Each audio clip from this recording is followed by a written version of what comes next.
otro expresidente del que tú también, bueno, eres experta en cuanto a las investigaciones que le rodean. Y le pido a don David que nos grabe.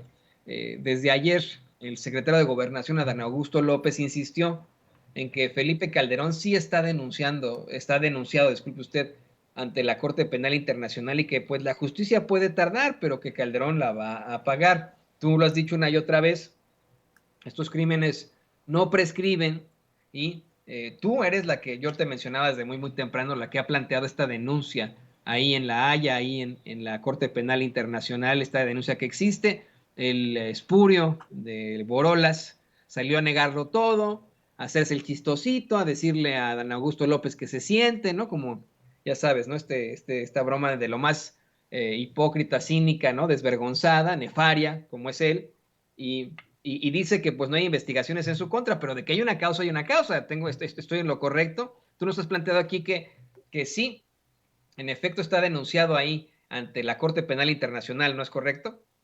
Así es, Toño, totalmente. El 25 de noviembre de 2011, es decir, este noviembre que estamos empezando el día de hoy, se presentó esta denuncia penal internacional. Fue por más de 25,000 ciudadanos. Quien la presenta es el abogado Netzaí Sandoval Ballesteros, que actualmente está pues como representante de este organismo tan importante que tiene que ver el Instituto de Defensoría Pública Federal, el Instituto Federal de Defensoría Pública, perdón, pues justamente él encabezó esta pues presentación. Más de 25,000 personas, ya te digo, firmamos aquella demanda en la Corte Penal Internacional y ahí se mencionan pues varios temas muy graves de los cuales pues hay que hablar de por qué Felipe Calderón le urge decir que esto es falso, que no, que la Corte Penal Internacional no tiene nada en su contra, pues básicamente es porque esta Corte Penal Internacional, y eso es muy importante, Toño, y también para tu audiencia, juzga personas, no estados. El Estado mexicano no va a ser juzgado en este momento, va a ser Felipe Calderón en dado caso que esto se convierta ya en un expediente abierto dentro de la Corte Penal Internacional. Y hay que recordar que desde aquel 25 de noviembre de 2011, cuando se presenta esta denuncia penal, el propio gobierno de entonces Felipe Calderón decía que pues esto se iba a desechar muy rápido. Indicaba que prácticamente de forma inmediata la Corte Penal iba a desechar este asunto y no fue así. No fue así, en 2012 se convirtió incluso en una prioridad para el entonces mando supremo de las Fuerzas Armadas, que era precisamente Felipe Calderón, y directamente lo atendían tanto la Secretaría de Relaciones Exteriores como en la propia Consejería Jurídica de la Presidencia, allá en La Haya, luego de que la Fiscalía de esta Corte Penal Internacional, que es algo que dice el secretario Adán Augusto López Hernández el día de ayer, que fue presentada ante una fiscalía de esta Corte Penal Internacional, le había entregado entonces en 2012 un documento muy importante, un resumen ejecutivo de esta denuncia a la presidencia de la República, que es lo que preocupó en aquel momento a Felipe Calderón, en la cual en ese resumen que le entregó la Fiscalía a la presidencia mexicana, se documentaban algunos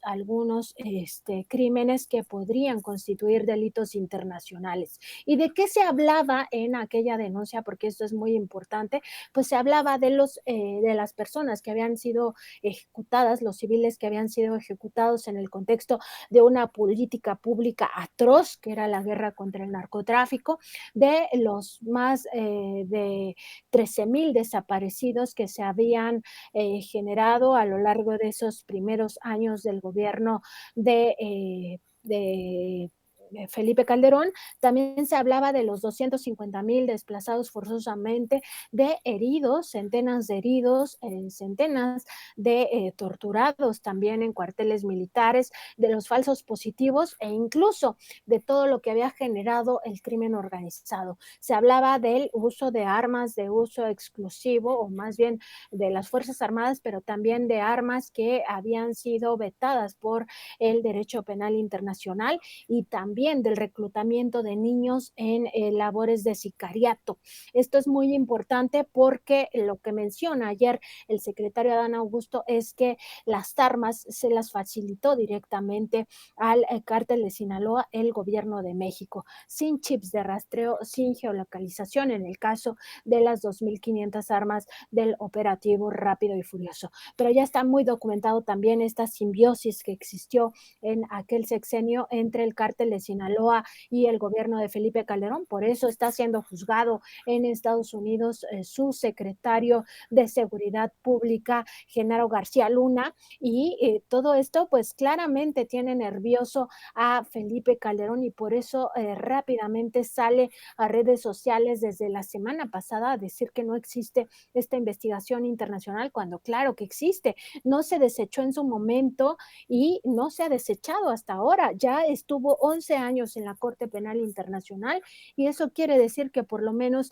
sí existen elementos que hicieron imposible a esta fiscalía desecharla pues muy rápidamente. Y nada más para decir, Toño, qué significa ¿por qué también podría estar nervioso el expresidente? Pues porque en México esto no ha sido juzgado, ni mucho menos se ha responsabilizado a este personaje, a este político de derecha, por estos crímenes que ya anunciábamos, ejecuciones extrajudiciales, torturas, violaciones sexuales, etcétera. Y la Corte Penal Internacional actúa siempre ante la ausencia del Estado en investigación y castigo a los responsables de graves violaciones a las leyes internacionales. En el caso mexicano, este personaje ni todos los que están enunciados en esa denuncia penal han sido juzgados ni mucho menos condenados. Además, el derecho penal internacional prohíbe expresamente que un mando dé una orden con plena conciencia de que va a causar bajas civiles y violaciones a los derechos humanos, y Calderón hizo exactamente eso aquel 6 de diciembre de 2006, cuando en su calidad de mando supremo de las Fuerzas Armadas ordenó al ejército mexicano y a la Armada de México combatir al narcotráfico. Él sabía desde aquel momento el costo social que tendría su principal política pública, y de ello hay hasta un video, Toño, del segundo informe de gobierno que presentó el 1 de septiembre de 2008, cuando él específicamente señalaba en torno a esta guerra contra el narcotráfico que era una batalla difícil, sí, una batalla que tomaría tiempo, que costaría recursos y por desgracia, y esto lo cito textual, por desgracia, vidas humanas, pero dice Felipe Calderón, puedes estar seguro que es una batalla que vamos a ganar con el apoyo del pueblo de México. Pues realmente ni siquiera era una batalla contra el narcotráfico, porque aquí lo hemos platicado en muchas ocasiones, Toño, de cómo el narcotráfico creció, tuvo su mejor momento en el sexenio de Felipe Calderón, desplazó a los cárteles del narcotráfico colombianos y se convirtió en el principal proveedor de drogas ilícitas a los mayores mercados, que son Estados Unidos, el mayor mercado de drogas ilícitas en el mundo, y también Europa. Estuvo presente en los 5 continentes, se tenía documentado su presencia de los cárteles del narcotráfico, sobre todo del cártel de Sinaloa, en 50 países de este planeta, trasegando drogas ilícitas, y todo eso ocurrió en el sexenio de Cedillo, donde supuestamente se combatía al narcotráfico, no se les tocaban las finanzas y además se les proveía de estas armas y está plenamente documentado, por lo menos en el caso del operativo Rápido y Furioso, que se las entregaron, y ahora sabemos en voz del secretario de Gobernación que además se las entregaron ya sin chips. O sea, ni siquiera tenían ya los geolocalizadores con los que se suponía se iba a combatir a estos grupos criminales. Pues todo un tema, Toño, y por supuesto que existe esa denuncia penal, existe, nunca se desechó y seguramente ahora Felipe Calderón tiene que seguir pues atendiéndola con sus propios abogados, ya no tiene todo el poder del Estado para enfrentarla ni los recursos públicos para pagar su defensa allá en La Haya. Esperemos que sí, la justicia llegue en algún momento, pues porque ya sabemos que en México no van a ser juzgados en ninguna oportunidad que se tenga, porque estos crímenes tampoco prescriben en el derecho mexicano. Yo espero que continúe, como bien dices, querida Nancy, que ustedes sigan luchando por esto. De esto se trata precisamente lo que se planteaba hoy en la conferencia de prensa mañanera. El periodismo no solamente es de denuncia, de cuestionamiento, es de actuar, es de cambiar, es de transformación en definitiva, es de llevar este tipo de casos hasta las últimas consecuencias, como bien lo haces tú, como lo hacen los compañeros ahí, en definitiva en contralínea, es una realidad lo que han venido haciendo ustedes y por eso es que te pido que por favor nos compartas tus redes sociales para que la gente se ponga en contacto con ustedes, para que los lea ahí en contralínea y que pueda seguir buscando este verdadero periodismo libre e independiente. Gracias, Toño. Pues estamos en www.contralinea.com.mx. Ahí están todas estas investigaciones abiertas para el público. También les recuerdo que estamos en nuestro canal de YouTube y en Facebook Live como Contralínea. Nuestro programa es de lunes a viernes a partir de las 10 de la mañana, nada más que el día de mañana, ¿no? Así que no nos busquen mañana, nos buscan hasta el jueves, porque vamos a descansar.